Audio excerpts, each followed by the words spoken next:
death, jail, and institutions. This is what addiction is about. And the word addiction comes from the Latin word and is derived from, and what it means is enslavement. Enslavement. That's what addiction is, enslavement. Addiction has become so widespread that it's in every community in America. It used to be back in the old days, addiction was just confined to the ghettos. It was confined in the dark streets, that only people, low white people, were addicted to drugs. But now it's rampant throughout America. It's crossed all boundaries. Black kids, white kids, Hispanic kids. Everyone is affected by drugs and alcohol. So in today's society, pastors must become drug counselors or be aware of what it takes to work with addicted people. See, because God wants everybody to be in self-control. That's what God wants us to be, in self-control. Proverbs 25:26 says, "He who has no rule over his own spirit is like a city that is broken down without walls." Now, what qualifies me? I have been involved in this ministry for 19 years. I started in 1995.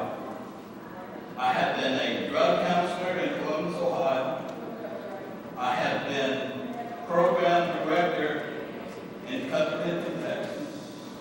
I have just recently, where I've done 9 years, spent 9 years in Louisville, Kentucky as the assistant program director. So I have moved here to Cincinnati, where in the very near future, where we will start a drug program here. So, what does a pastor need to do to familiar himself in order to be a drug counselor? Well, one, now this comes directly from the credential board from Ohio State, credentialing board.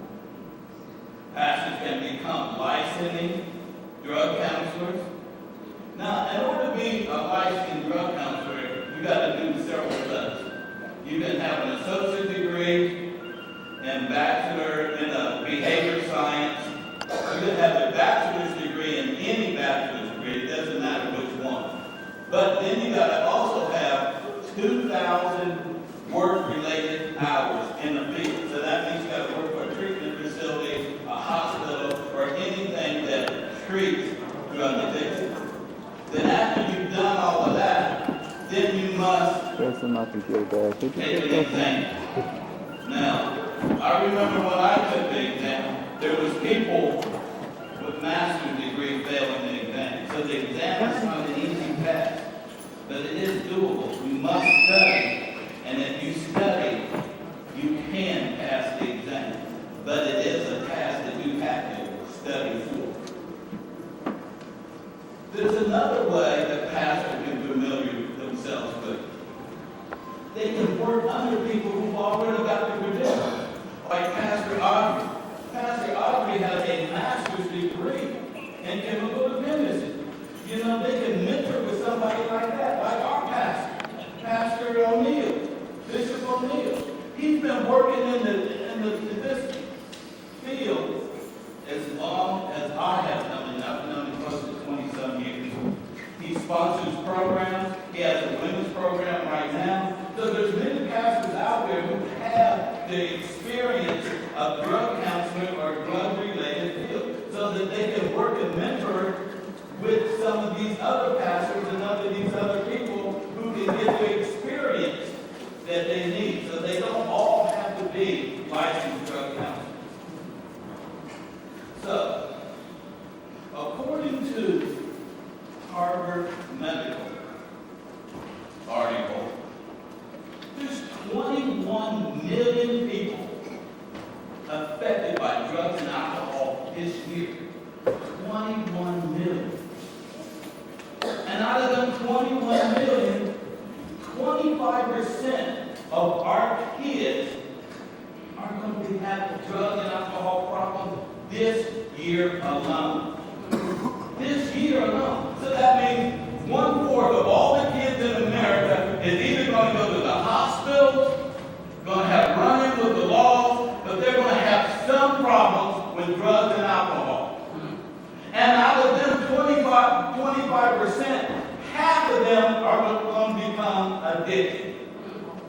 They're going to become addicted. They're going to start down that road of destruction, of jail, death, and institutions. That's what's going to happen. That's what addiction leads to.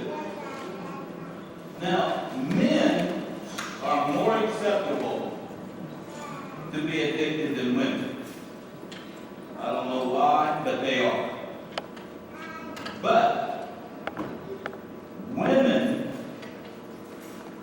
that are addicted, because women have a different makeup than men, their hormones is different, their body is different. Those who are addicted have a harder time with it. They relapse more.